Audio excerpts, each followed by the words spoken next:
Hey, what's up guys? In this video I'm going to be talking about the use and utility of a white noise in techno music. White noise as a tonal kind of generator. When we think of white noise, we think of like the psh, like the really kind of, bright white noise that we use as a transition. We compress it all to hell. But there's other ways to use it, and there's some things to consider, and you can get a really interesting sound. So I have a little bit of an idea here. And I have a empty MIDI track. I'm just going to drop in Serum. And Serum is pretty cool. I'll turn off the oscillator and then turn on the noise, bring up the level, and then drop that into the filter. All right, so this is a typical white noise. This is AC hum. Now AC hum is tonal by nature. It's like, yeah, what AC hum, depending on where you are in the world, it's a particular frequency. But let's go analog. Maybe this one. All right, so this is white noise, ladies and gentlemen. White noise is basically all frequencies at once, and there's varying different kinds. There's white noise, pink noise, brown noise, and each kind of, noise generator has a different kind of weighting to it. But what we're going to do is we're going to use a filter to give it a tonal quality. And this is pretty fun to do. So how you do that is, this has no tonality whatsoever. Right? It's all frequencies at once. If we, add a filter and get the resonance kind of going on here, the bump in resonance will give it a tone that we can pick out as a frequency. As an example.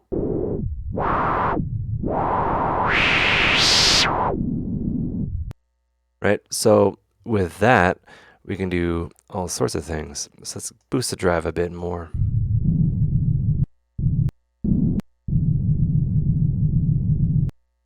Cool. And with that, we can add like an Lfo tool. And this is an important part as well. With sidechaining, people really don't do, well, it's done a lot. But in this context, Lfo Tool or volume shapers or whatever you want to call it, these are used more now because you have more control. So a typical kind of sidechain compressor sounds like this. Right? And that works well, and this is what it kind of sounds like.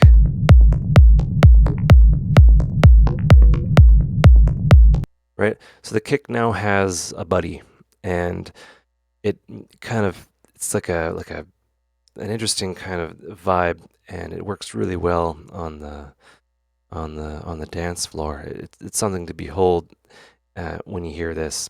It's just an incredible kind of vibe. So from here, I want to kind of explain the different kind of modes of sidechaining, or the different kind of vibes. So, this right here is kind of typical, right? It's just a basic kind of sidechain shape. If we want it to sound more, this is really like, it pumps a lot, but if we want it to kind of suck more, for lack of a better term, we move it over, and this is what it sounds like.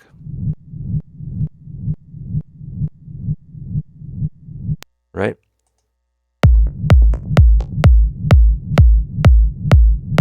Right. It fully gets up to peak volume, and then the kick immediately hits. So it's this really interesting contrast.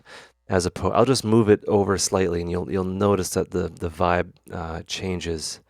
And you really want to nail this down when you're making your techno tracks. Right. So this is basic.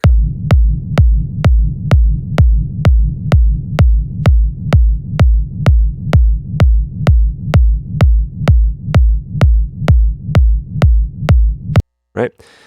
And yeah, that's the utility of white noise as a tonal generator. And there's so many things you can do after that. You can add, say, maybe a reverb, and what that does is it gives it a little bit of wideness. And, I used a basic kind of 24 dB per octave low pass filter with resonance. But you can use, an EQ with extreme cut, and all those things. You know what I mean? I'll just show you. Like you can use an EQ with extreme cut, like this right here. And I'm really excited about the brick wall mode. It really is really it's like super cool for sound design, right? Right. And Techno has like that really steep cutoff, and that steep cutoff originally wasn't from um, uh, EQ. It is because they pitched down the sample so much that the Nyquist frequency, the filtering, once you get beyond that, is present, and that's what you're hearing, and that's why Techno, sounds pretty dark. But you can use the brick wall limiter now. You could before, but it wasn't in Pro Q3, but now it is, which is pretty exciting for me. So using the EQ on that adds an extra kind of tonal quality. I'll just give you an example.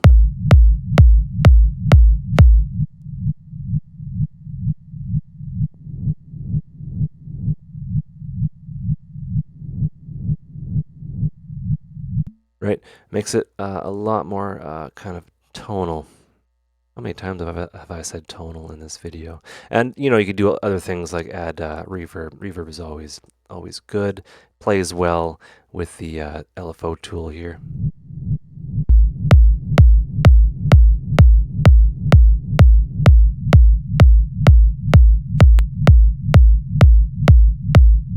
As an example. So yeah, from there, it's just getting that basis there, and you wouldn't think to use Whitenoise as a bass, but the coolest thing about techno is there's no rules really, um, and it's like just an exploration of different technology and like like exploring and pushing like limits and conventions and things like that to get the right sound. And yeah, there you have it. So I hope you guys enjoyed the video. Hope you learned stuff. Take care and have a good one.